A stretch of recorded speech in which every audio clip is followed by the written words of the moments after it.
The moving truck showed up at my house at exactly 8:12 in the morning on June 14th. White truck, orange logo, 3 guys standing in my driveway like they belonged there. The problem, nobody told me I was the one supposedly moving. 3 weeks earlier, I got a text message that wasn't meant for me. One text, 22 words. It mentioned my house, a moving date, and a plan my own family thought I'd never see coming. Here's something life teaches you when you hit 68. People think kindness means blindness. They were wrong. Stay with me here.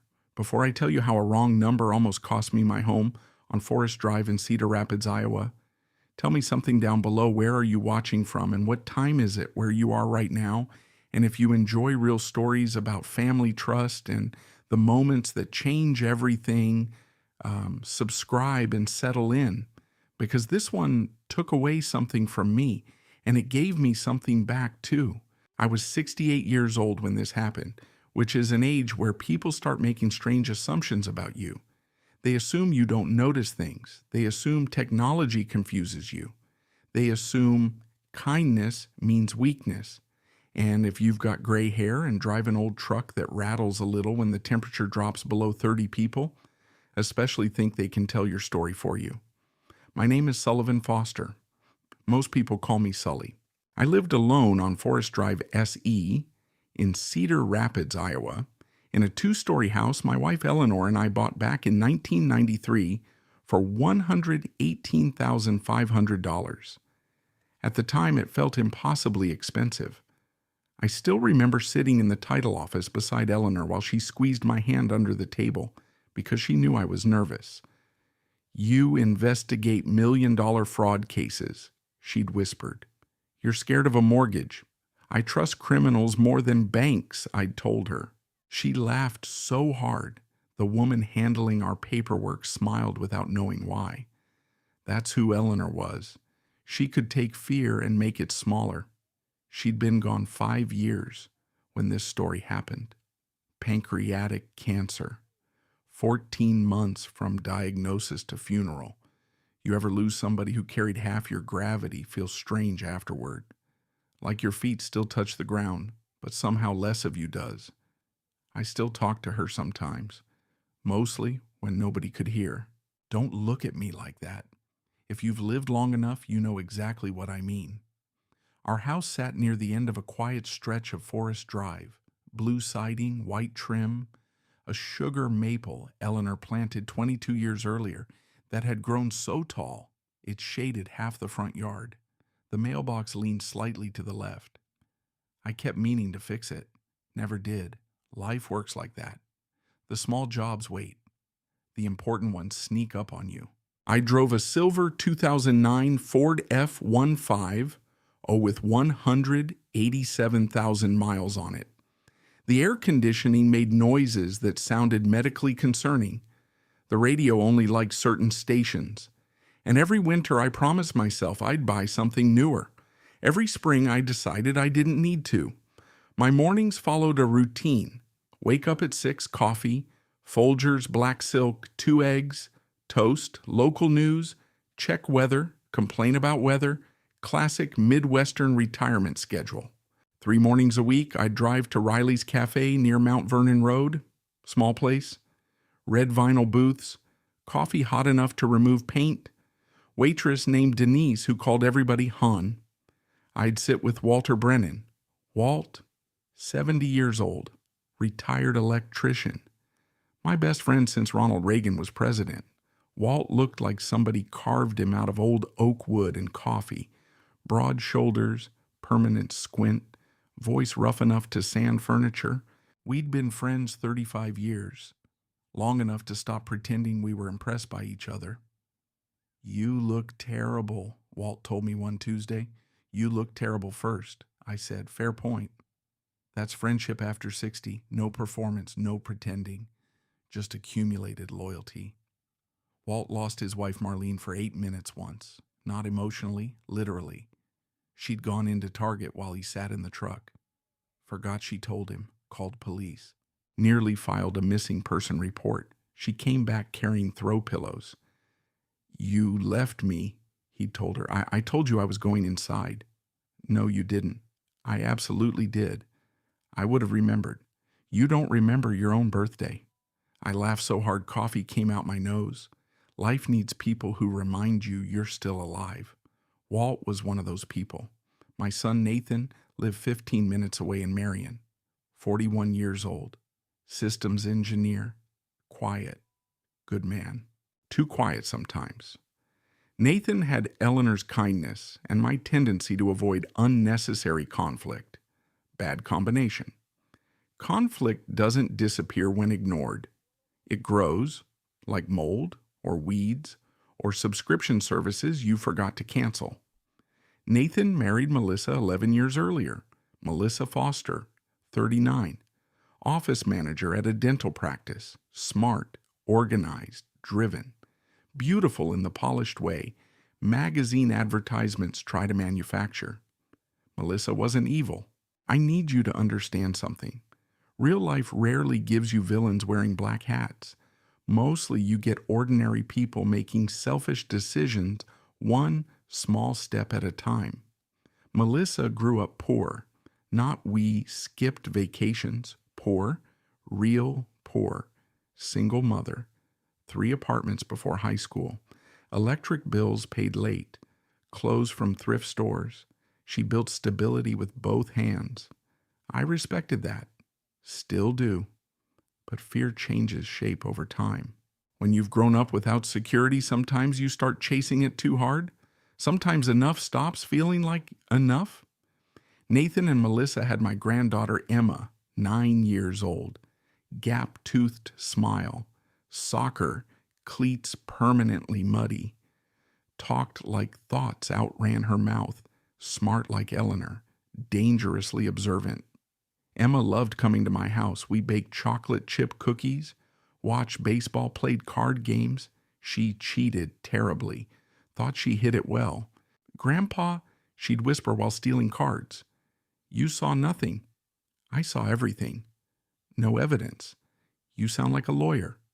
You sound old. 9-year-olds become comedians without permission.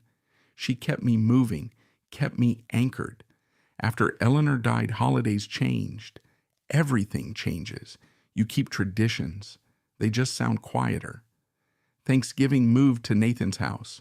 Christmas mornings became coordinated schedules. Birthdays involved calendars. Adult children love you. They just love time differently. Melissa started making comments about 2 years before everything happened.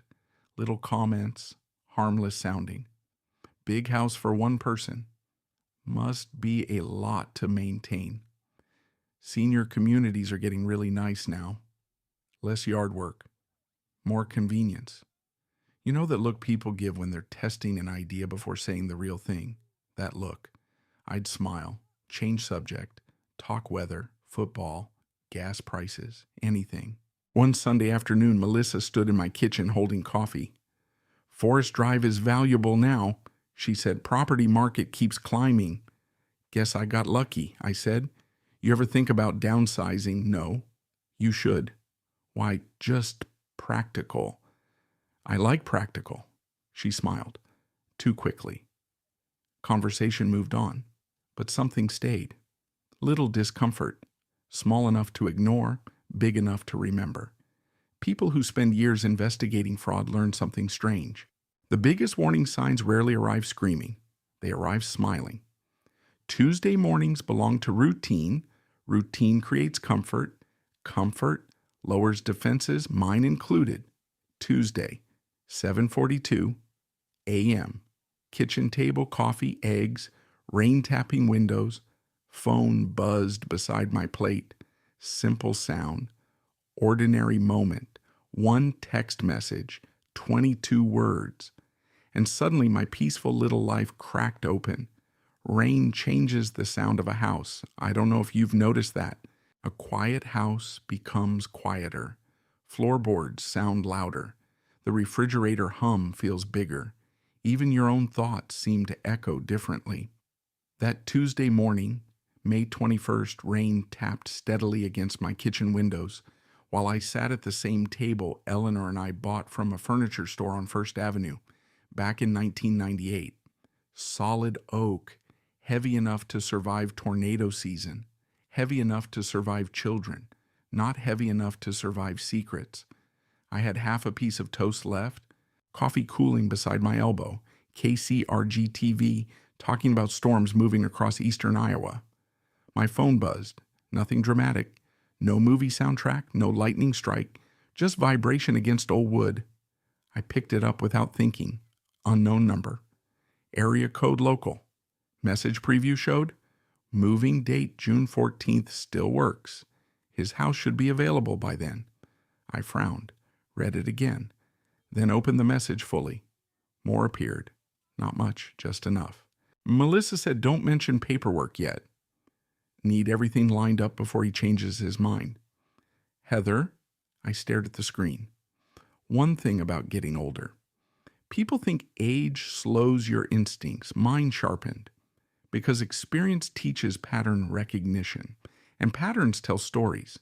I set my phone down, picked it back up, read it a third time. My kitchen suddenly felt colder, not physically. You know what I mean. That strange shift when ordinary life steps sideways. Melissa, my daughter-in-law, paperwork, my house, moving date, June 14th, available by then. I looked around my kitchen, my refrigerator, my coffee maker, the little crack in the corner cabinet Eleanor accidentally made in 2007 when she dropped a cast iron skillet. Nobody moved into this house. Nobody moved me out. Nobody had discussed June 14th. Not once. I checked the sender information. Phone number wasn't saved, but I recognized the name. Heather Doyle. Local realtor. 40-something. Dark hair, sharp dresser. Worked properties around Cedar Rapids and Marion. Melissa knew Heather. I knew that because 6 months earlier, Heather sold a house 2 streets over from Nathan's neighborhood. Melissa mentioned her. She's amazing, Melissa had said, knows how to move property fast. Move property. Funny phrase. I suddenly hated it. My first instinct, call Nathan, demand answers, get angry. Maybe 20 years earlier, that's what I would have done. Not anymore. Age doesn't always make you wiser, but experience teaches patience, and patience catches lies. I stood slowly, carried my coffee toward the sink. Rain hit harder outside.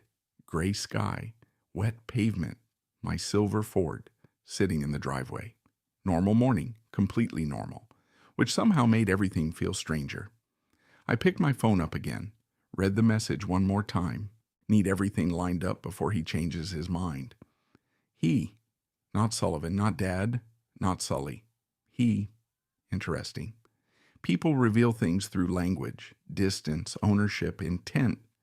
34 years investigating insurance fraud teaches you that. I haven't told you much about my old job. Probably should.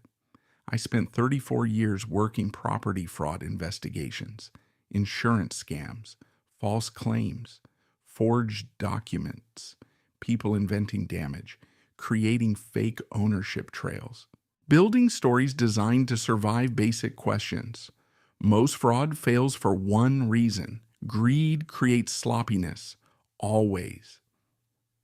The smart criminals, they scare you. The greedy ones, they trip over their own feet. I learned that in 1998 from a contractor outside Des Moines trying to fake flood damage. Forgot one thing. Family vacation photos hanging on his wall.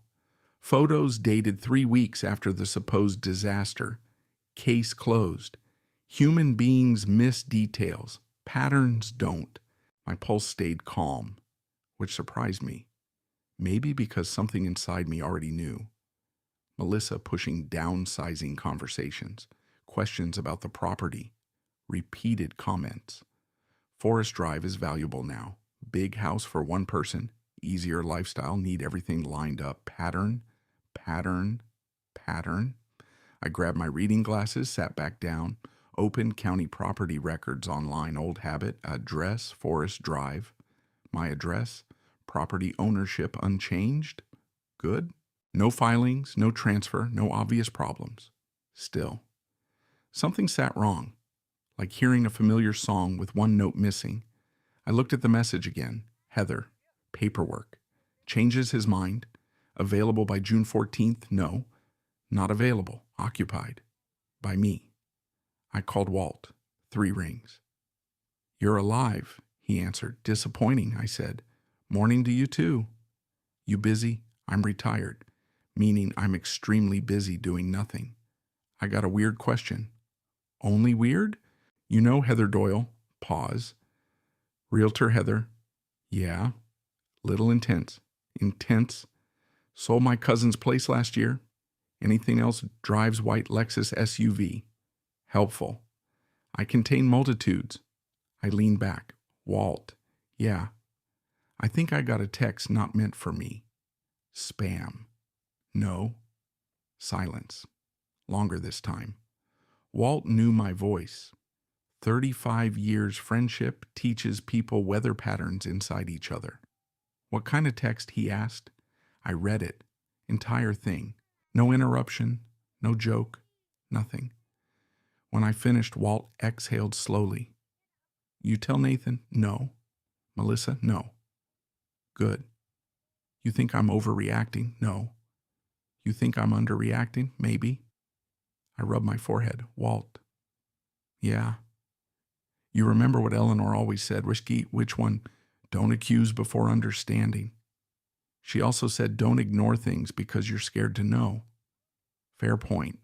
I hated when dead wives stayed right. Walt spoke again. What are you thinking? I'm thinking somebody made a mistake. And mistakes tell truth faster than honesty. You gonna investigate? I wasn't planning to. Liar. Little bit. Need company? No. Need coffee? Already got coffee. Need backup? I smiled despite myself. No. Pause. Then Walt said quietly, Be careful, Sully. I know. No. His voice changed. Serious now. If this is what it sounds like, be careful what answer you're looking for.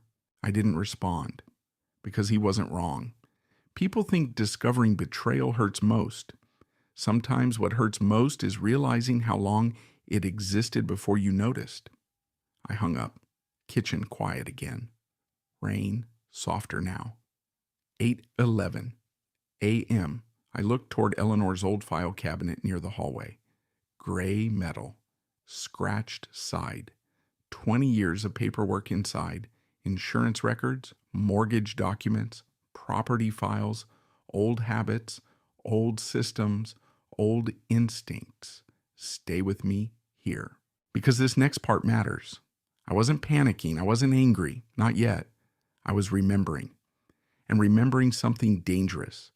Fraud has a smell. Not literally. Not perfume. Not cigarette smoke. Pattern. Pressure. Urgency. People pushing outcomes before foundations exist. Need everything lined up before he changes his mind. That sentence bothered me more than anything. Because nobody had asked my mind. Which meant one possibility sat quietly beneath everything else. Someone thought they already owned my answer. I stood up, walked toward the gray file cabinet, opened bottom drawer, property records, trust documents, insurance files, 34 years of instincts waking back up. And suddenly retirement didn't feel very retired anymore. There are sounds you forget until life pulls you backward. The scrape of metal drawers, paper sliding against paper, old folders bending at the corners. I hadn't opened Eleanor's gray filing cabinet in months, maybe longer, not because I avoided it, because life settles into routines after loss. You stop reaching towards certain things, not because they hurt less, because you learn where to place the hurt so it doesn't stop you from moving. The bottom drawer stuck halfway, always had. I pulled harder. It opened with the same stubborn resistance I'd complained about since 2011. Eleanor, we should replace this thing. We will. We never did. Funny how marriage works. You think you're building a life. Half the time you're really building future memories. The folder I wanted sat exactly where I'd left it. Property, dark blue tab, handwritten label, my handwriting. I carried it back to the kitchen table, rain still falling. Coffee cold now. Didn't matter. My attention had moved somewhere else. I opened the folder. House purchase records, mortgage release paperwork, insurance policies, property tax statements, refinance documents from 2008. Everything normal, everything boring, which sounds comforting until boring becomes suspicious. Stay with me here. Because what happened next wasn't dramatic. No hidden camera footage, no shocking revelation, just something small. Small enough most people would have missed it. I didn't. Because 34 years investigating fraud trains your brain in strange ways. You stop looking for big mistakes. Big mistakes are rare. Small mistakes expose people. I found myself remembering a case from 2003, Cedar Falls. Couple filed insurance claim after storm damage. Roof supposedly destroyed. Photos looked convincing. Contractor reports, repair estimates, everything clean, too clean. I drove out personally, looked around, found the problem in 12 seconds. Leaves, old dry leaves sitting undisturbed in roof gutters. Big storm would have washed them away. Case collapsed. $32,000 attempted fraud. Failed because somebody forgot leaves. Human beings miss details. Greed makes details invisible. I pulled my laptop closer, opened Lynn County property records again, typed my address, Forest Drive, ownership information loaded, Sullivan Foster, correct, no pending transfer, no active filing, nothing obvious, good, except my eyes caught something, document activity 3 weeks earlier, request logged, information access, public record inquiry, property verification, not illegal, public information. Anybody could request it, but timing matters. Timing tells stories. I leaned back 3 weeks. Interesting. June 14th, 3 weeks away. Request access, property inquiry, paperwork, Melissa. Need everything lined up. My pulse stayed level. That's another thing people misunderstand about investigators. Good investigators don't get emotional first. Emotion blurs sequence. Sequence reveals truth. I picked up my phone, called Lynn County Recorder's Office. Woman answered. Professional voice, measured. Lynn County Recorder's Office. Hi, Sullivan Foster. What can I help you with today? I've got a property question. She transferred me. Donna Ramirez picked up, 61 years old. Worked county records forever. Sharp woman, patient, liked precise questions. Haven't heard from you in a while, Sully. Retirement softened me. No, it didn't. Fair. What do you need? I explained. Carefully, no accusations, no drama, just facts. Property inquiry, recent activity, question about records. Donna typed. Keyboard clicks, pause, longer pause. Then, interesting. I sat straighter. What kind of interesting? Not bad interesting, Joe. Donna. I'm looking. Donna. Hold on. You ever notice government employees move slower? The more important information becomes drives normal people crazy. Investigators learn patience. Finally, looks like somebody requested verification information. Who can't provide identity. Public request, yes. Anything filed, no. You sure? Yes. Nothing pending, no transfer request. No ownership adjustment? No legal filing. I exhaled slowly. Good. Maybe this was nothing. Maybe Melissa mentioned property value. Maybe Heather sent wrong message. Maybe? Donna spoke again. Wait. My stomach tightened. What? There's something else. Donna. Somebody requested signature verification procedures. Silence. I blinked. What? Guidelines. For what? Property transfer documentation. My fingers tightened around my coffee mug. Cold coffee. Cold hand. Donna. Yeah? Who asked that? Law firms. Title companies. People unfamiliar with process. people unfamiliar with process. Melissa wasn't unfamiliar. Melissa handled paperwork professionally every day. Office manager, organized, detailed, no, not unfamiliar. Planning, different thing. I thanked Donna, hung up, kitchen quiet again, refrigerator humming, rain softer now. My heartbeat finally changing, little faster, little heavier, not panic, pattern recognition. Stay with me, because this matters. Fraud rarely starts with theft. Fraud starts with assumption. What assumption sat underneath all this simple that I wouldn't notice? That age meant slower, that retirement meant softer, that being alone meant vulnerable. People think widowers become easier to move, easier to pressure, easier to manage.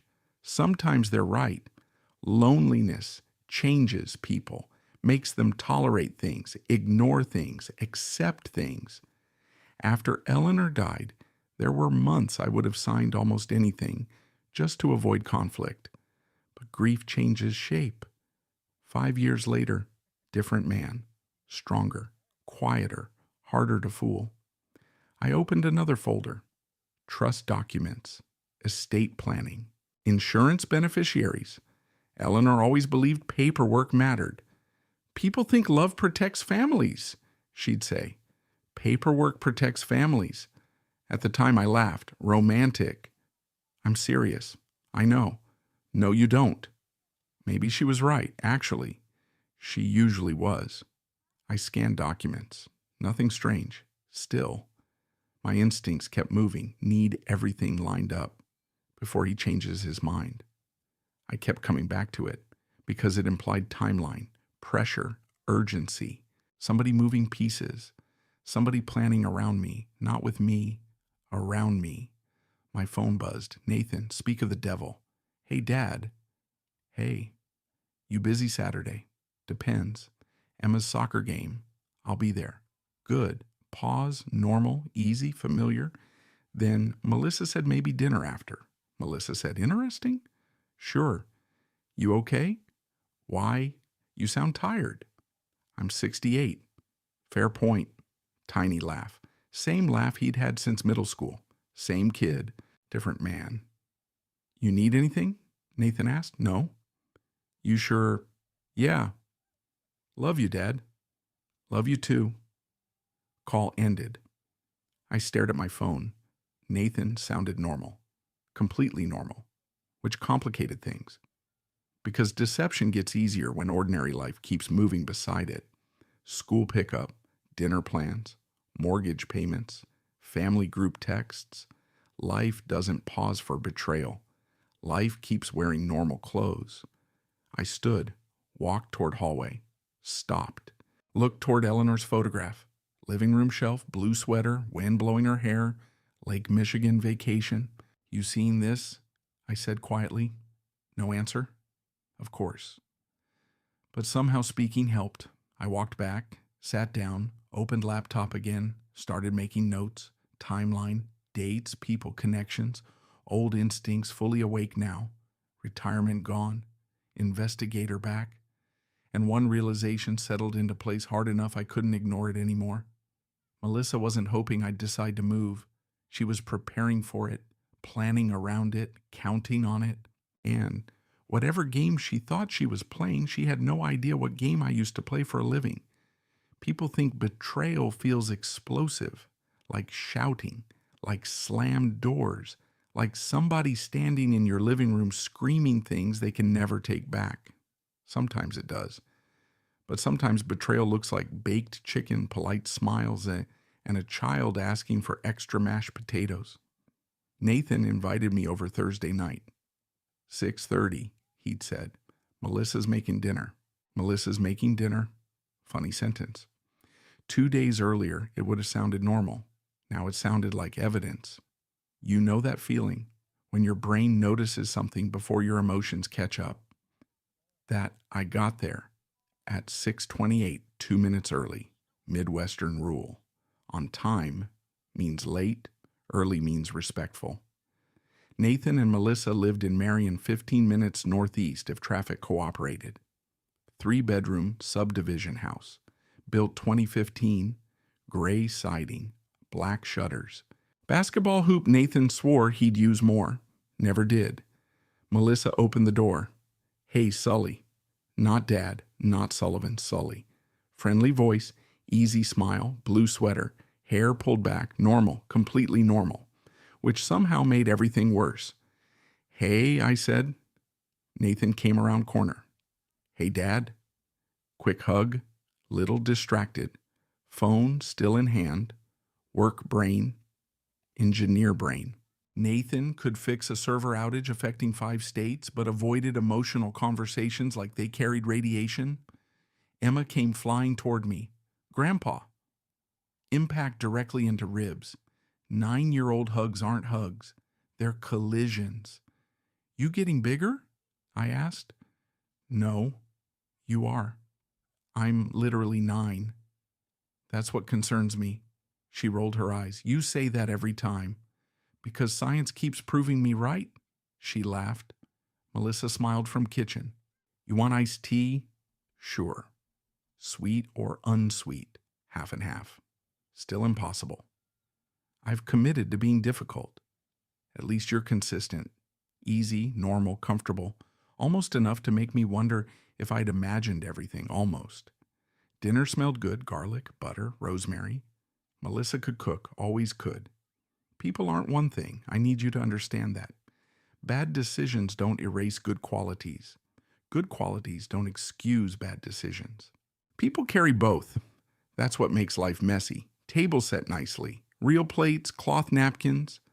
Melissa always liked presentation, order, control, little details. My eyes drifted automatically.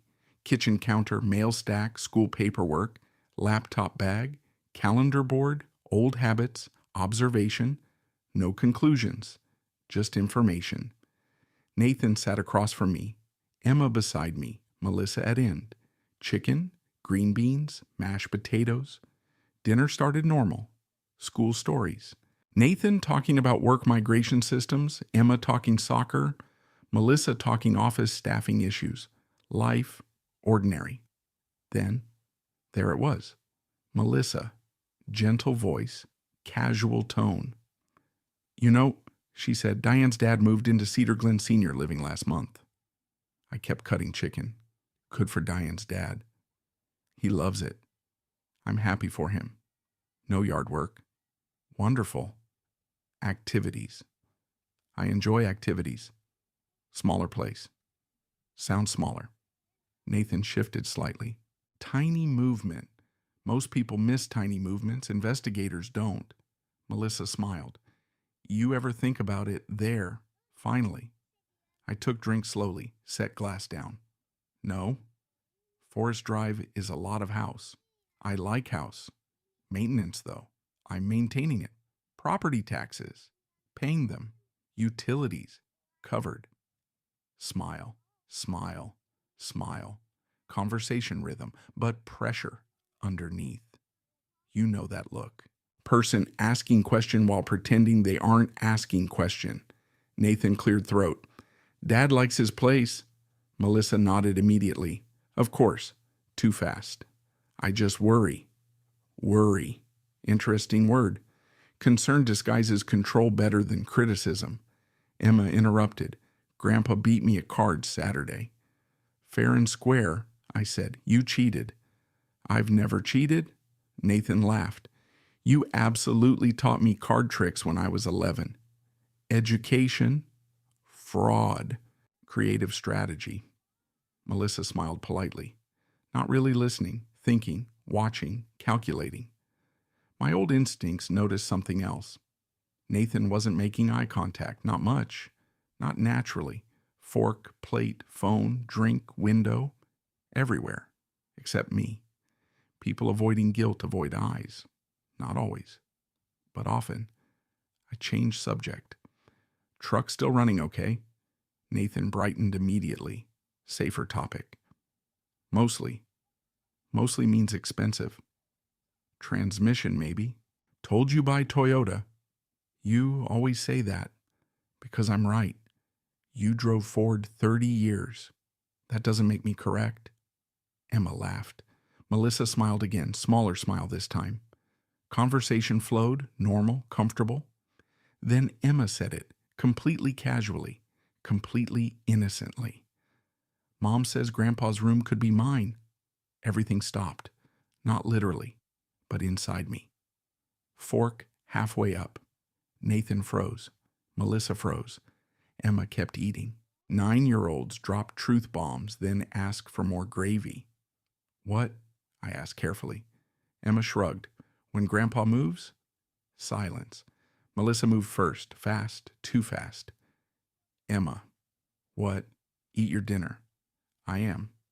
Nathan finally looked at me. There it was. Eye contact, brief, nervous, guilty, interesting. I kept voice level. When Grandpa moves where Emma pointed, smaller place? Silence. Melissa laughed, small laugh, artificial. Oh my gosh. She misunderstood. Did she? Emma frowned. No, I didn't. Sweetheart? You said, oh, Emma? Sharper now? Child quiet? Nathan drinking water? Melissa smiling, too controlled? I looked down at plate. Chicken cold now? Butter hardening? Funny things your brain notices. I don't remember mentioning moving chocolate, I said. Melissa immediately no. Nothing decided. Just conversations. What conversations? Pause. Small. Fraction second. Enough. General conversations. Interesting. Nathan spoke finally. Dad? Voice careful. Melissa just means someday. Someday. Convenient word? Flexible? Hard to challenge? Easy to hide inside? I nodded slowly. Someday. Yeah? Nathan relieved immediately. Too relieved. Conversation recovered. Kind of? School? Work? Soccer? Normal topics. But room changed? Pressure? Tiny crack? Nobody mentioning it? Everybody feeling it? Except Emma. She wanted dessert. Kids survive tension, adults create. After dinner, Nathan went outside, checking grill, probably needing air. Melissa loaded dishwasher, Emma upstairs. Just me and Melissa, kitchen, quiet, water running, dish clinking. She didn't look at me. Emma talks, she said. Kids do. She misunderstands things. Sometimes. You're not upset. Should I be? Finally. Eye contact, brief, measured.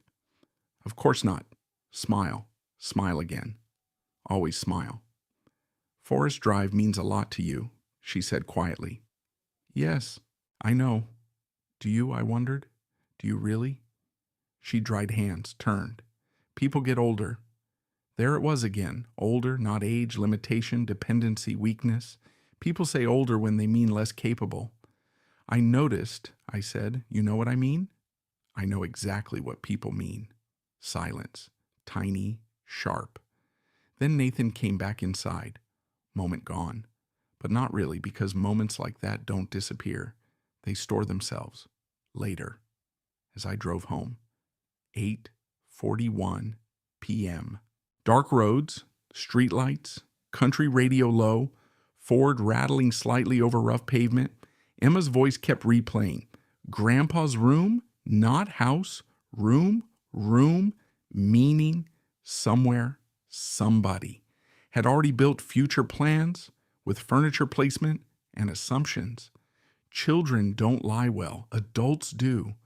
Emma handed me something that night, not proof, not evidence, something more valuable, direction. And suddenly I knew exactly what needed to happen next. There are two kinds of friends you end up with by the time you reach your late 60s. The first kind tells you what you want to hear. The second kind tells you the truth and hands you coffee while you deal with it. Walt Brennan belonged firmly in Category 2. Saturday morning, 8:15 a.m. Clouds hanging low over Cedar Rapids. Cold enough for a jacket, warm enough Midwestern men refuse to wear one. I pulled my Ford F-150 into the Hy-Vee parking lot on Oakland Road. Walt's old red Silverado sat crooked across two spaces. Not because he couldn't park, because after retirement he stopped respecting geometry. I found him inside near produce holding 2 apples, studying them like he planned to negotiate. You buying fruit or interrogating it? I asked. One of these is lying. They're apples. Exactly. You need hobbies. I had hobbies. They became knee pain. We grabbed coffee from the in-store cafe. Black for him. Half coffee and half poor decisions for me. We sat near the front windows, people moving carts outside, rainwater drying from overnight storms, Saturday life, ordinary life. Funny thing about ordinary life. Disasters walk into it quietly. Walt stirred his coffee. Talk. I told him everything. Dinner, Melissa, Emma, Grandpa's room, the silence afterward, Nathan avoiding eye contact, the pressure about downsizing, all of it. Walt listened, didn't interrupt, didn't joke, which worried me more. Finally, he leaned back. You think she's trying to push you out? Feels that way? Feel isn't fact. I know. You got proof. Not enough. You got instinct. Too much. Walt nodded slowly. Bad combination. Tell me about it. What's Nathan know? I don't know. That's problem number 1. I know. You gonna ask him? Not yet. Why? Because people reveal more when they think they're ahead. Walt stared at me. There he is. Who? Insurance investigator Sully. Retired.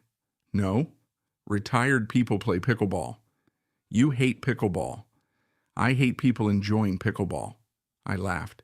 Needed that more than I realized. Walt pointed coffee at me. Question. Okay. What's Melissa's weakness? I frowned. What? Everybody got one. That's not how life works. That's exactly how life works, I thought. Melissa, organized, sharp, driven, patient. Mostly. Then it clicked. Control. Walt nodded. Go on. She likes control. Details. Schedules. Outcomes. Things happening her way. What else? I thought harder. Then, she hates waiting. Better. What does that mean? It means if somebody thinks they're winning, Walt said quietly, they speed up. I leaned back. There it was. Something old. Something familiar. Fraud investigations taught me patterns. Walt taught me people. Greed gets impatient, he said, always. We sat quietly a while. Traffic moving outside, Saturday crowds, college kid carrying flowers, young couple arguing near entrance, old man loading groceries slowly into Buick trunk. Life, simple, moving. I looked down. You know worst part. Walt waited. I keep hoping I'm wrong. Yeah. Melissa isn't bad person. No. Nathan isn't bad kid. No. So why does this feel like this? Walt stared outside. Because old men learn truths younger men hate. Because people don't become selfish overnight, he said quietly. They become comfortable. That one sat heavy. Comfortable, not evil. Comfortable. Big difference, big damage. We left Hy-Vee around 10. Walt followed me back to Forest Drive. Not because I asked. Because that's friendship. He walked into my kitchen, looked around. Still haven't fixed mailbox. No. Cabinet drawer still sticks. Yes. You're impossible. I've cultivated consistency. He snorted.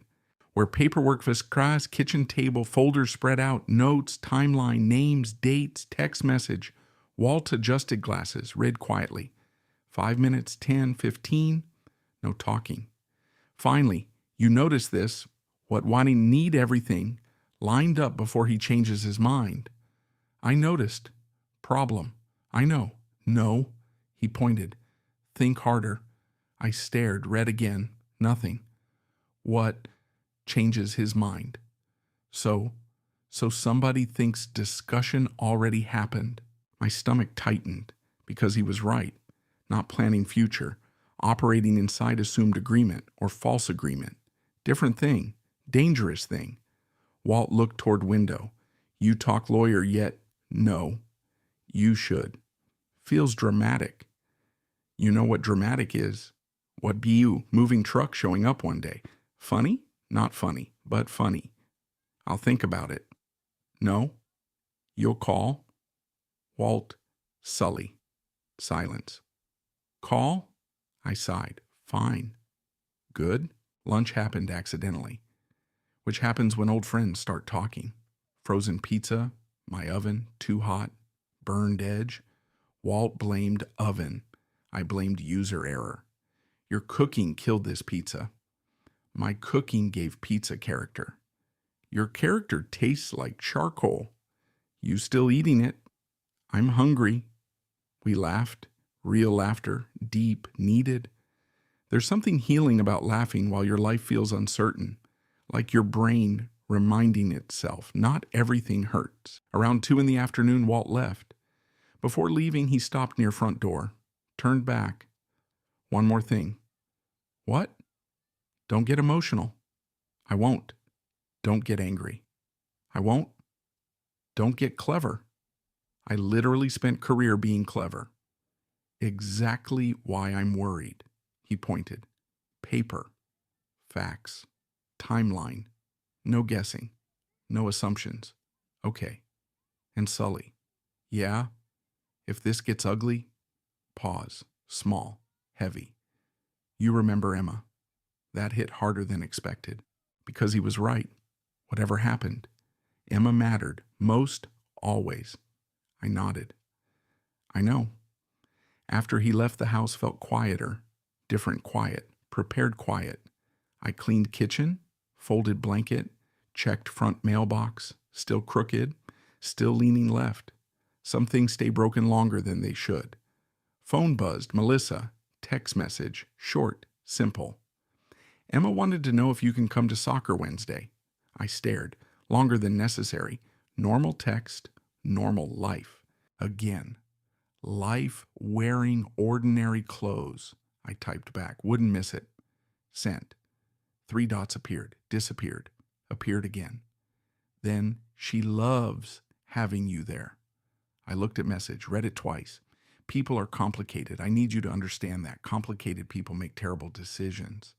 Terrible decisions don't erase humanity. Makes things harder, not easier. Around 4:30, I walked into my office.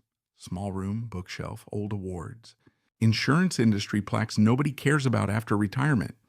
File cabinet, desk, window-facing backyard. I sat, opened laptop, started new document. Title June 14th, timeline date, names, events, evidence, pattern, pressure, sequence. Investigator brain fully awake now. And somewhere beneath all that paperwork and preparation, something else sat quietly. Fear. Not fear of losing house. Fear of losing people.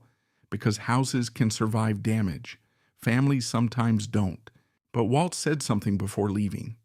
One sentence. One stupid sentence. And I couldn't stop thinking about it. Greed gets impatient. Always. Which meant one thing.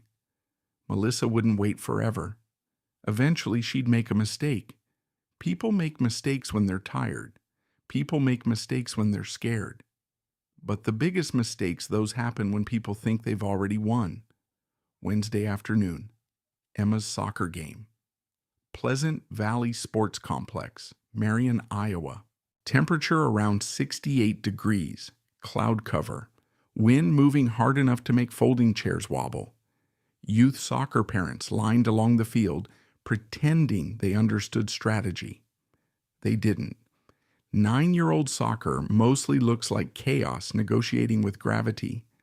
Emma wore jersey number 11, blue uniform, pink cleats, hair pulled back crooked, because Nathan never figured out ponytails and Melissa had left work late. I sat beside Walt, because of course Walt came. You don't have grandkids, I told him. I support local athletic disasters.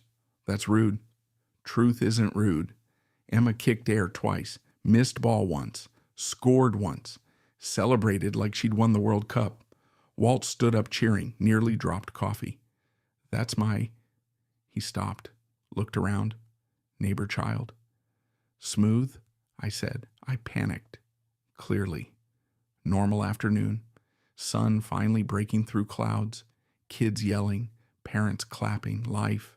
Simple. Normal. Then Melissa showed up. Late, walking quickly, phone in hand, black jacket, white sneakers, work badge still hanging from purse, stressed, distracted, important, or trying to look important. She smiled. Sorry. Office emergency. Nathan nodded. No problem. Emma ran over. Mom, quick hug. Back to field. Kids recover faster than adults. Melissa sat beside Nathan. Didn't see me watching. Didn't know I watch patterns, watch hands, watch posture, watch tension. Old habits. She checked phone 3 times in 4 minutes. Opened email, closed email, texted, brows furrowed, jaw tight, pressure, something moving. Walt noticed too, quietly. She looks busy. Yeah. Work, maybe. Or. We sat quietly. Game ended. Emma's team won. Orange slices appeared, juice boxes, parents doing parent things. I walked Emma toward parking lot. She held my hand. 9-year-olds eventually stopped doing that. You don't realize when final time happens. One day, it simply already happened. Grandpa. Yeah. Mom says maybe we'll see you more. My stomach tightened. Keep voice normal. What do you mean? She said families should live closer. Interesting, very interesting. Did she? Yeah. When? Yesterday. Anything else? Emma thought. Kids always think before truth. Adults think before lies. Different process. Mom said your stairs are hard. My stairs. 2-story house. Forest Drive. You think my stairs are hard? No. Good. You run upstairs. I absolutely do not. You do. I survive stairs aggressively. Emma laughed. Mom says old people fall. There it was. Not cruelty. Narrative, building narrative, preparing idea, slowly, carefully, like planting seeds. Interesting. Dangerous. I walked her to Nathan's truck. Nathan loading folding chairs. Melissa standing near passenger side. Phone pressed to ear. Voice low, sharp, focused. Then, something. Small. Most people would have missed it. I didn't, because 34 years teaches strange reflexes. Melissa opened passenger door. Paper slipped, fell. Parking lot pavement. Wind pushed it. She didn't notice. I bent down automatically, picked it up. Single sheet, printed, top corner logo, U-Haul. Interesting, very interesting. My eyes moved fast. Professional reflex, reservation. June 14th, pickup location, Cedar Rapids, truck size. 15-foot, storage blankets, furniture dolly. Melissa turned, saw paper. Too late. Oh, quick smile, too quick. Thanks. I handed it over. Neutral face, neutral voice. Moving somebody. Tiny pause, tiny, but real. Co-worker, lie arrive fast. My office manager. Ah, her brother. Nice. Smile, smile, smile. People smile more when nervous. She folded paper immediately. Purse, zipped. Conversation over. Too fast. Way too fast. I said nothing. Need you understand something. Evidence matters. Timing matters. But behavior. Behavior tells truth first. Nathan walked over. You ready, Dad? Yeah? Normal voice, normal face, normal. Melissa avoided eye contact. 1 second, 2 seconds, enough. Drive home quiet, thought quiet. Dangerous combination. Forest Drive looked different when I pulled in. Same house, different understanding. I sat inside truck, engine off, hands on steering wheel, U-Haul, June 14th. Exactly same date. Moving date. Text message. Available by then. Need paperwork, need timing, need alignment. Pattern. Phone buzzed. Walt. You saw it too. Not question statement. I called. You watching me now? No. Then how? Because I know your face. That's unsettling. Good. I saw reservation. I know. Office manager story? I know. You believe it? No. Silence. Truck quiet. Late sunlight. Maple tree shadows. Mailbox leaning left. Still broken. Still waiting. What now? Walt asked. I document. Good. I wait. Good. I watch. Good. You gonna say good after everything? Good. I laughed. Needed that. Again. You know what bothers me? I said. What? 15-foot truck. Meaning? Too big. Silence. Long silence. Then, oh. Yeah. Oh. Furniture. Boxes. Movement. Planning. Not discussion. Not possibility. Planning. Walt voice quieter now. She thinks June 14th happens. Looks like. Question. Yeah. Nathan, no. I don't know. Need answer. I know. You avoiding it. Yes. Why? Because truth has weight. And sometimes you already know lifting it changes everything. I don't know. I said quietly. But that wasn't true. I knew. I just wasn't ready. That night, 8:16 p.m., kitchen, Forest Drive, same oak table, same cold coffee habit, laptop open, timeline document, growing, dates, text, soccer, U-Haul, conversations, Emma, reservation, pattern, pressure. I added something new, category, mistakes, because greed creates mistakes, always. Melissa hated waiting, needed control, needed certainty, which meant she'd move too fast eventually. Question wasn't if. Question was when. Phone buzzed, unknown number, local area code, voicemail notification, interesting. I played it. Woman voice, professional, fast. Hi, Melissa, Heather Doyle calling. Quick update. Need confirmation before Friday so we stay on timeline. Call me back. Message ended. Heather Doyle, realtor. Same Heather. I sat perfectly still. Voicemail, wrong number. Again, twice. 2 mistakes. Same person. No coincidence. No misunderstanding. No paranoia pattern. Clear now. Sharp now. Dangerous now. Need you stay with me here. Because next part changed everything. I opened Eleanor's old estate documents. Trust paperwork, planning files. Things I hadn't looked at carefully in years. Paper shifted beneath my hand. Old folder, blue tab, Eleanor's handwriting. And 5 minutes later, I realized Melissa wasn't just making plans around my house. She was making plans without understanding who actually protected it. People think protection looks dramatic. Security cameras, locked safes, alarm systems, big legal contracts. Sometimes it does.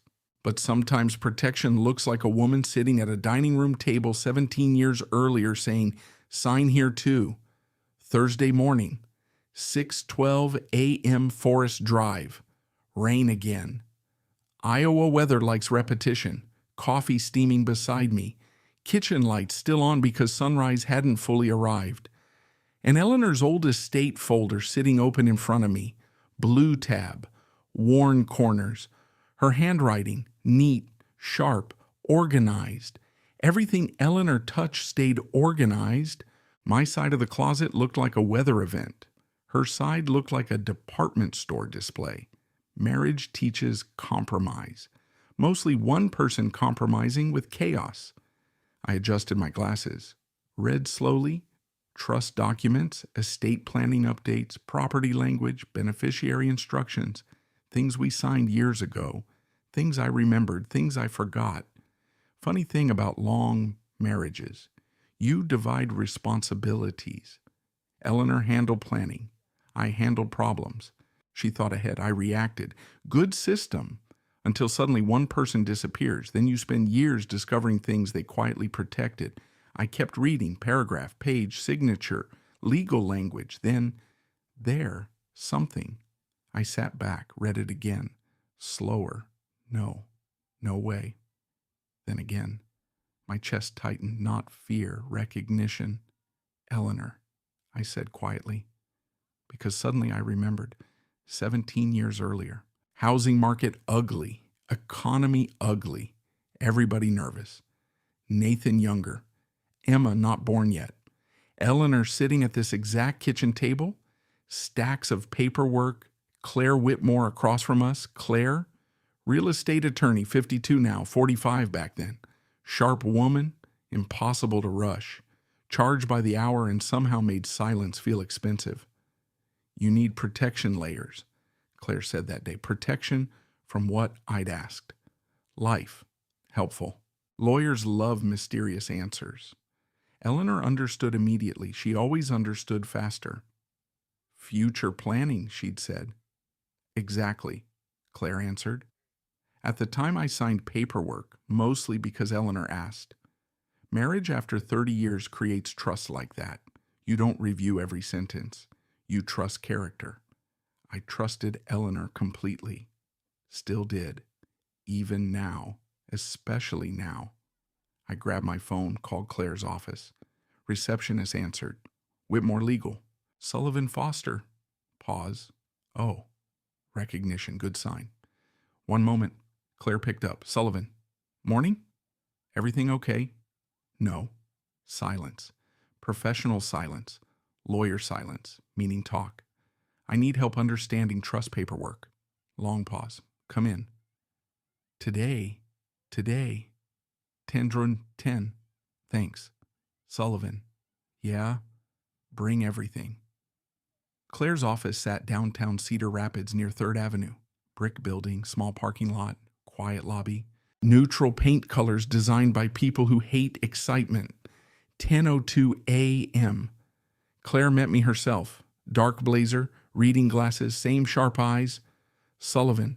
Claire, you look older. You're charging for insults now. Inflation. Good. Familiar. Needed familiar. Office smelled like coffee and paper. Somehow reassuring. I spread documents across conference table. Trust paperwork, estate planning, property documents. Claire adjusted glasses, started reading, no talking. 10 minutes? 15? Finally? She looked up. You forgot. Apparently, no. You forgot Eleanor. That hit harder because she was right. Not forgotten, but underestimated. Different thing. Claire folded hands. Eleanor protected this house years ago. I know that now. No? You don't? She turned paperwork, pointed. Sullivan Foster Revocable Trust. Created 2009. Modified 2014. Updated 2018. Year before Eleanor got sick. I remembered. Barely. Hospital appointments, stress, work, life. Eleanor adjusted beneficiary structure, Claire said. Meaning. Meaning Forest Drive doesn't transfer the way you think. I stared. What? You remain owner. Yes. But trust protection exists. Against what? Claire looked directly at me. External pressure. My heartbeat slowed. Dangerous thing. Slow heartbeat means investigator brain waking up. Fully. Explain. Eleanor worried. About? Future complications. Define complications. Claire didn't smile. People change. Simple sentence, heavy sentence. She worried Nathan, I asked quietly. No. Melissa, no. Then who? Claire leaned back. Everyone. Silence, quiet office. Traffic outside. HVAC humming. Paper sitting between us. Eleanor believed assets create pressure. Families change. Money changes. Fear changes. Security changes. I looked down. Trust paperwork. Blue ink. Eleanor's signature. Still looked like Eleanor somehow. Confident. Steady. Claire pointed again. Final beneficiary designation. I froze. Read. Read again. Emma, my granddaughter Emma Foster, final protected beneficiary, not Nathan, not Melissa, Emma. My throat tightened. Eleanor. Yeah, Claire said quietly. She wanted protection across generations. I leaned back slowly. Images flooding. Eleanor baking Christmas cookies, helping Emma color, reading books, holding tiny hands, planning, always planning. Claire watched quietly, then, What's going on? I told her everything. Text messages, Heather Doyle, June 14th, pressure, U-Haul, property records, Melissa, Emma, soccer field, Grandpa's room. Claire listened. Lawyers and investigators share something. Good ones don't interrupt. Finally, do you believe Melissa forged documents? Claire asked. No proof? Attempted pressure. Maybe. Manipulation. Feels likely. Did Nathan know? I don't know. Claire nodded slowly. Good. Good. Uncertainty prevents mistakes. I hate uncertainty. I know. What do I do? Nothing. I hate that answer too. Good. You and Walt spending time together too much. Claire smiled. Small, brief. Professional people save smiles. Listen carefully, she said. Okay. Protection exists. Okay. Do not reveal everything. Okay. Do not accuse. Okay. Do not warn. I wasn't. Sullivan? Silence. Okay. People reveal themselves under pressure. Sound familiar? Walt, Claire, same lesson, different profession. Interesting. June 14th, I asked quietly. Claire folded paperwork, thought carefully. Let June 14th arrive. My stomach tightened. You serious? Very. What if documentation, facts, sequence, evidence? Not emotion, never emotion. I knew that. Of course I knew that. Harder following your own rules. Claire handed folder back. Eleanor protected your house, she said quietly. No. More than house. What? Family. I drove home slower. Forest Drive, Maple Tree, crooked mailbox, same house, different understanding. Eleanor knew, years ago, long before any of this. Not Melissa specifically, not Nathan. Human nature, pressure, fear, greed, time.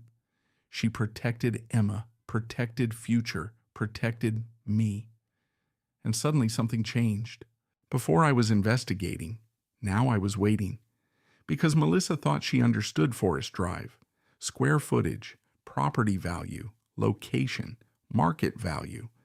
But she missed something. The most expensive mistake greedy people make. They measure assets, not history.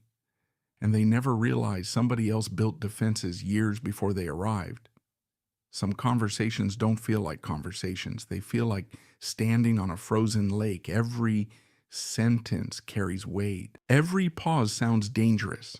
And somewhere underneath everything, you keep wondering if the ice already cracked before you got there.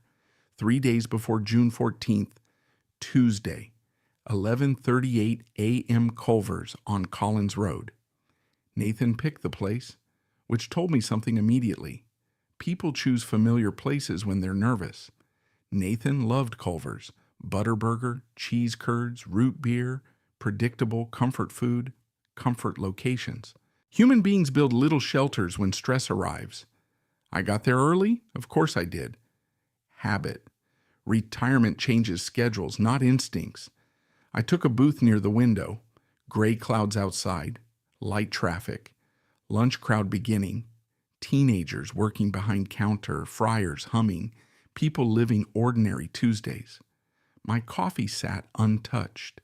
Nathan walked in exactly 6 minutes late, which meant something too. Nathan hated being late, 41 years old. Still apologized when traffic delayed him 3 minutes. Today he didn't apologize. Interesting. Blue button-up shirt, work badge clipped belt side, phone in hand, shoulders tight, eyes tired. Hey, Dad. Hey. Sat down, picked menu up, put menu down, picked it back up. Nervous. Very nervous. Server came. Nathan ordered quickly. Double Butterburger, fries, Dr. Pepper, me coffee, chicken sandwich. Didn't matter. I wasn't there for lunch. Neither was he. Silence settled. You know that silence? Family silence, not empty, heavy. History sitting in chairs beside you. Nathan finally exhaled. Work okay? I asked, busy. Server migration? Yeah.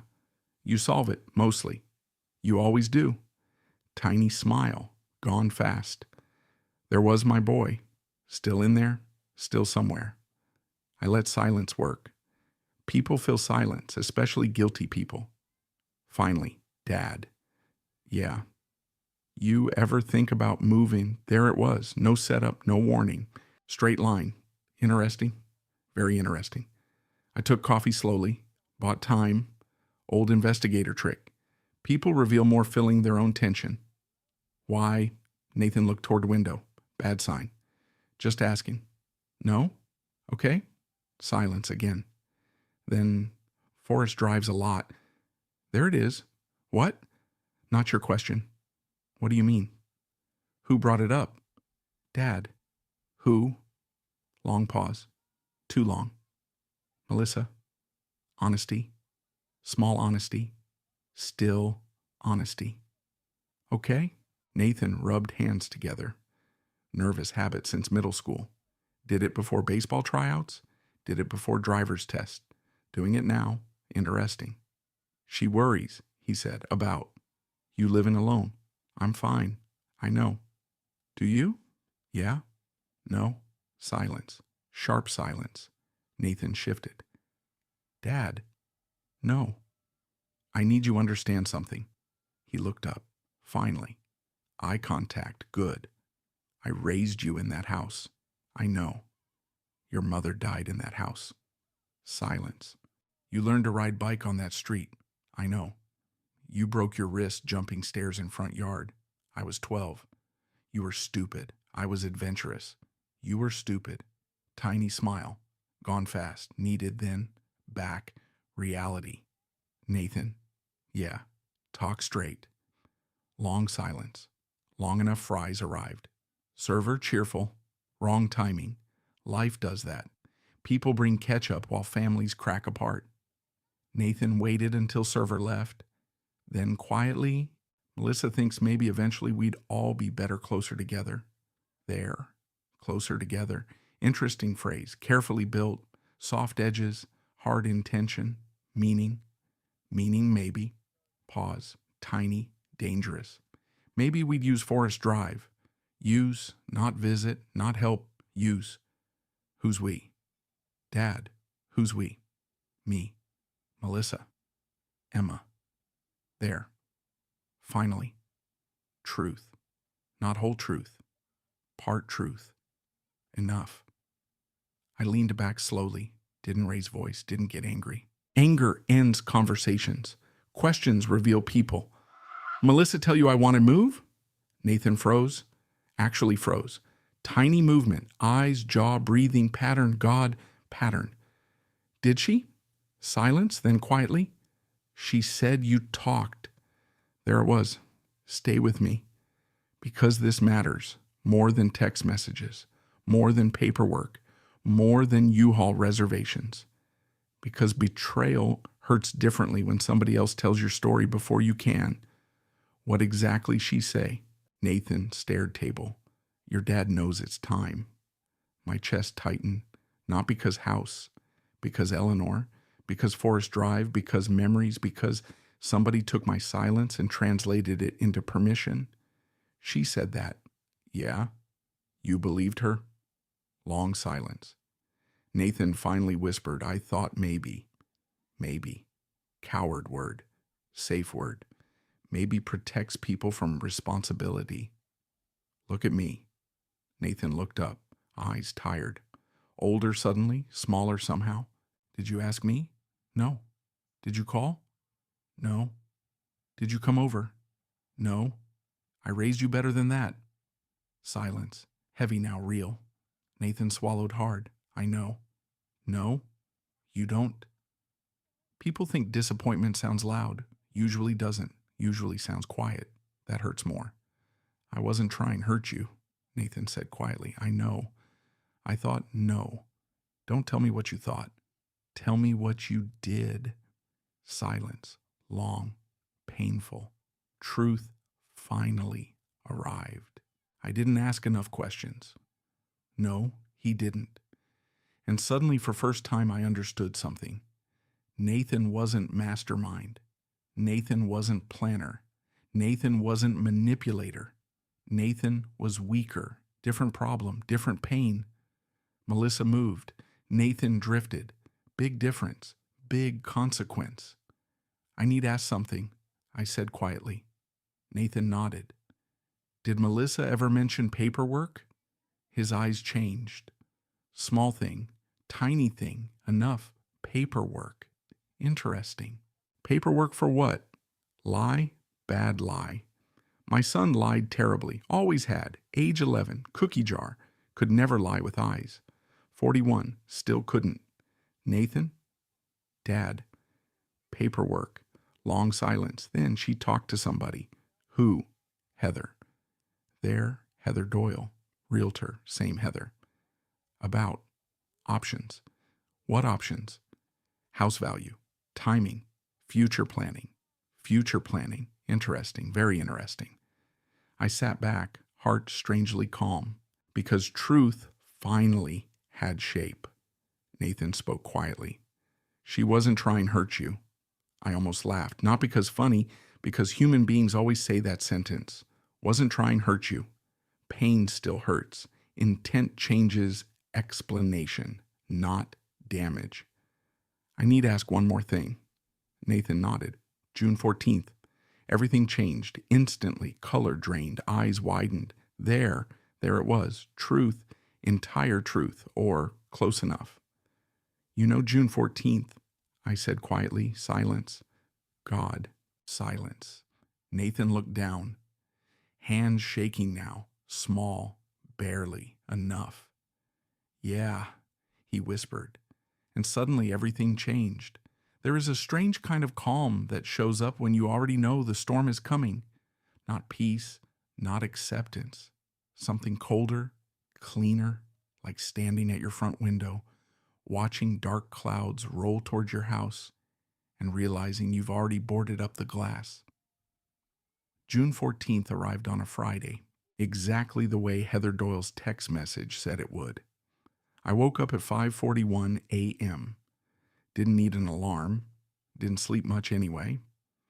You ever notice how important days wake you before the clock does?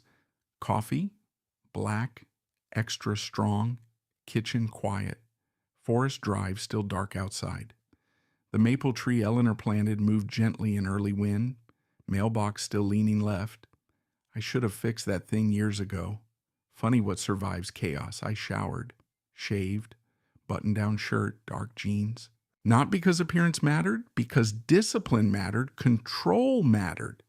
People think preparation makes fear disappear. It doesn't. Preparation gives fear somewhere to sit quietly. By 7:10 a.m., my kitchen table looked like a legal war room. Folder 1, timeline folder 2, property documents, folder 3, trust paperwork, folder 4, evidence, printed screenshots, voicemail transcription, county records, Heather's text, U-Haul timeline, everything, paper, facts, sequence. Exactly what Walt said, exactly what Claire said. My phone buzzed. Walt, alive, barely. You eat coffee counts, or no? Close enough. Coming over. You don't have to. Didn't ask. Friendship after 70. Not complicated. 7:42 a.m. Walt arrived carrying gas station coffee and enough nervous energy for both of us. You look terrible, he said. You said that last week. Worse now. Encouraging. He stepped inside, looked around. Kitchen, folders, documents. You ready? No. Good. What? People too ready get stupid. I hate your wisdom.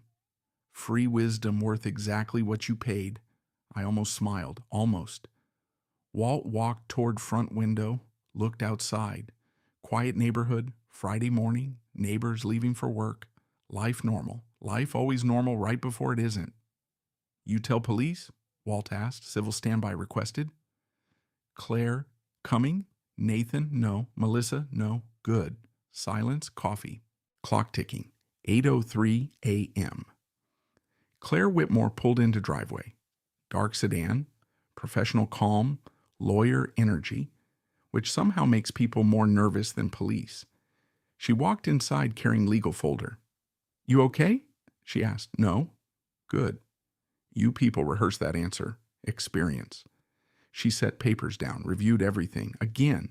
Last time. Listen carefully, Claire said quietly. No accusations. I know. No anger. I know. No speeches. I know. Sullivan? What? No speeches. Walt snorted. Good luck. At 11 a.m. 1 minute. Funny thing about waiting. 1 minute becomes enormous. Kitchen quiet. Clock louder. Breathing louder. Memory louder. Eleanor louder, not literally. You know what I mean. People leave. Love doesn't. Then, 8:12. AM truck, white, orange logo, U-Haul, right on time. 15 foot, exactly like reservation, exactly.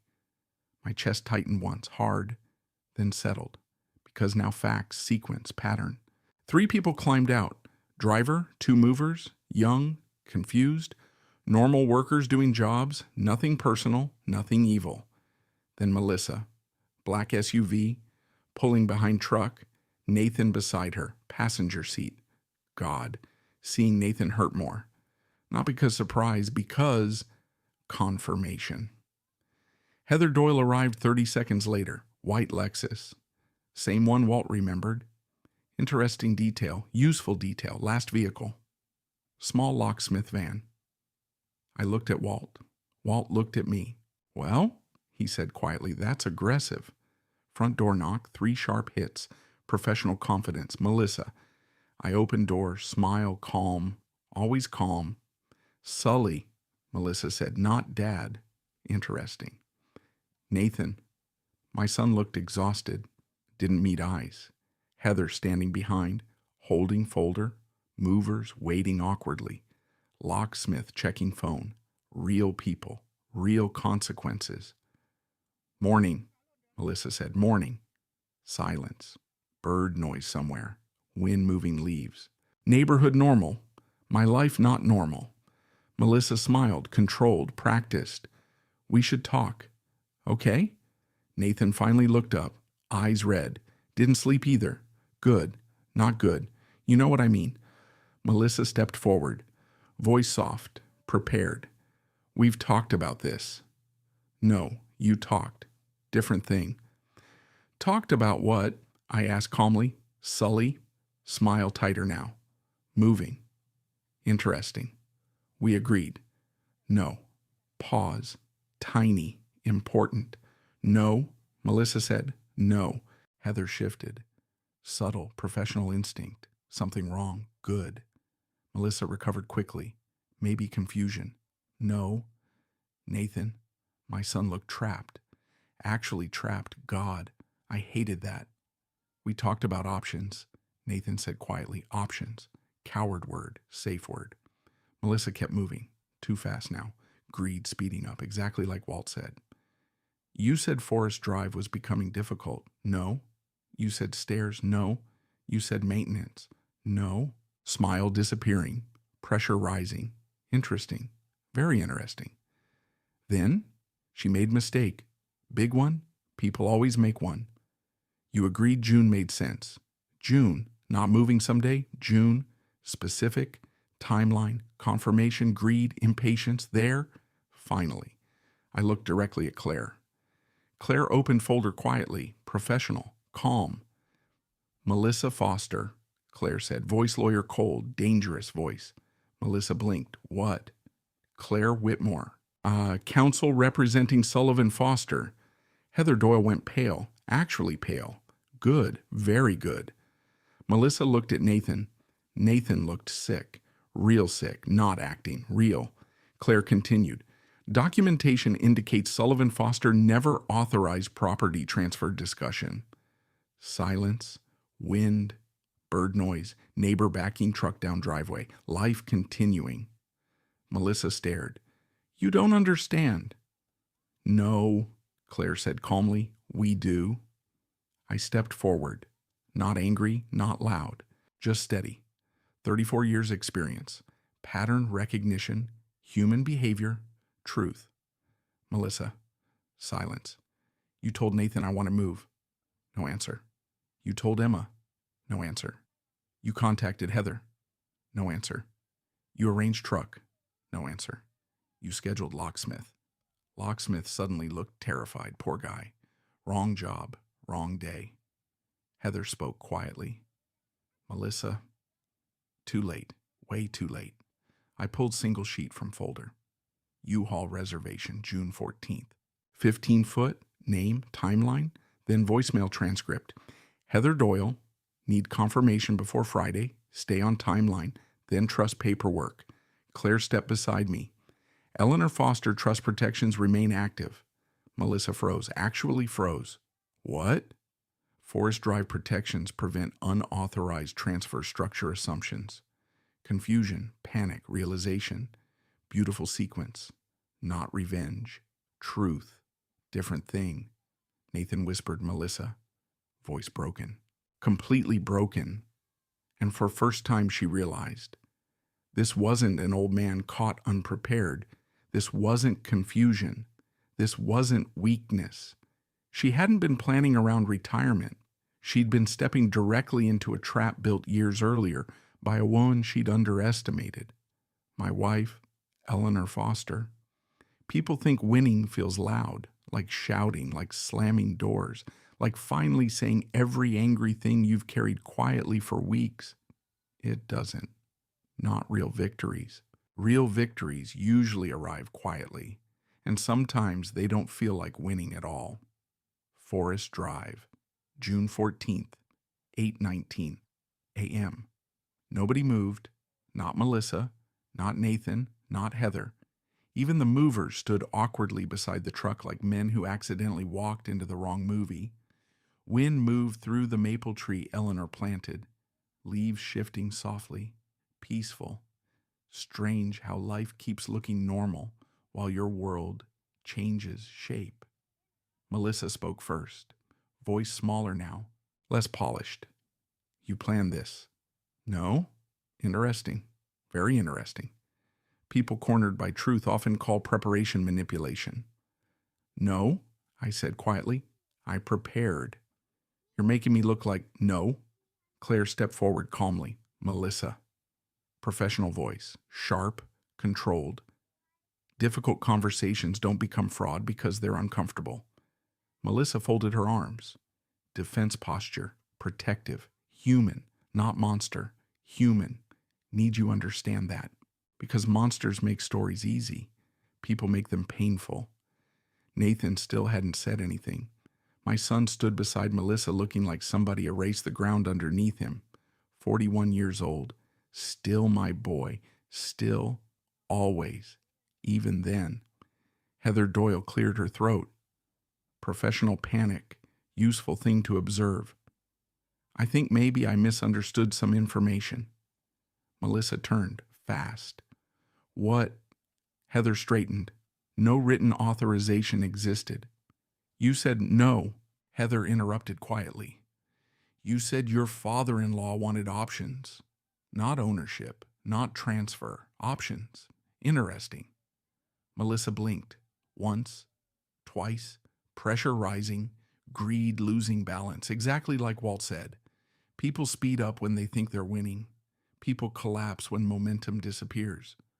I wasn't stealing anything, Melissa said suddenly. Nobody answered, because sometimes silence makes people tell truth faster. I wasn't. I just paused. Breathing harder now, voice shaking. Interesting, real. I wanted stability. There it was, finally. Truth, not whole truth, but real truth. Nathan closed eyes. Small movement, heavy movement. Melissa kept talking because pressure creates honesty, sometimes. We need room. We need security. Emma deserves no, Nathan said quietly. Everyone turned, first time, first real thing he'd said. No. Voice shaking, quiet, broken, beautiful, painful. No, he said again. We needed honesty. Silence. God. Silence. Melissa stared. Actually stared, like she didn't recognize him. Maybe she didn't. People grow strange things inside themselves when pressure gets high enough. Nathan looked at me, first time. Really looked. Dad, voice cracked. I messed up. Simple. Small. Hardest sentence in world sometimes. I know. No. I really messed up. Yeah. I should have asked. Yeah. I should have talked to you. Yeah. I thought, I know. No? His eyes filled. 41 years old. Still looked 12 suddenly. I let somebody else tell me what you wanted. There. Truth. Actual truth. Not Melissa controlling him. Nathan surrendering responsibility. Different thing. Still painful. Melissa looked toward him. Then me. Then Forest Drive. Then trust paperwork. Then Claire. Reality moving into place. Slow, heavy, irreversible. I wasn't trying to hurt you, she whispered. I believed her. That's what made it harder. Stay with me here, because this matters. Bad people are easier to hate. Melissa wasn't bad. Melissa was scared. Scared people justify dangerous things. She grew up without stability, without guarantees, without security. Forest Drive wasn't memories to her. It was safety, value, protection, future. Problem was she forgot something. People aren't property. Families aren't assets. Love isn't leverage. Claire quietly stepped forward. Truck should leave. Simple, professional, final. Movers climbed back inside. Locksmith left first. Smart man. Heather apologized quietly. Professional reputation damage sitting visibly on her shoulders. Then she drove away. Silence again. Nathan looked at Melissa. Long, complicated. Marriage history living inside one look. You married long enough, you learn entire conversations happen silently. I can't do this, Nathan said quietly. Melissa looked terrified. Actually terrified. Good. Not because suffering, because truth. Truth finally arrived. We need help, Nathan said. We need serious help. Melissa started crying, real crying, not performance, not manipulation, real, human, broken. I was trying to protect us. Nathan nodded slowly. I know. No, I know why. Silence. But why doesn't make it okay? God, my son, finally. Melissa looked toward me, eyes red, voice small. I'm sorry. Long silence. Need you understand something. Forgiveness and trust aren't same thing. People confuse them. I don't. I believe you, I said quietly. Confusion crossed her face. What?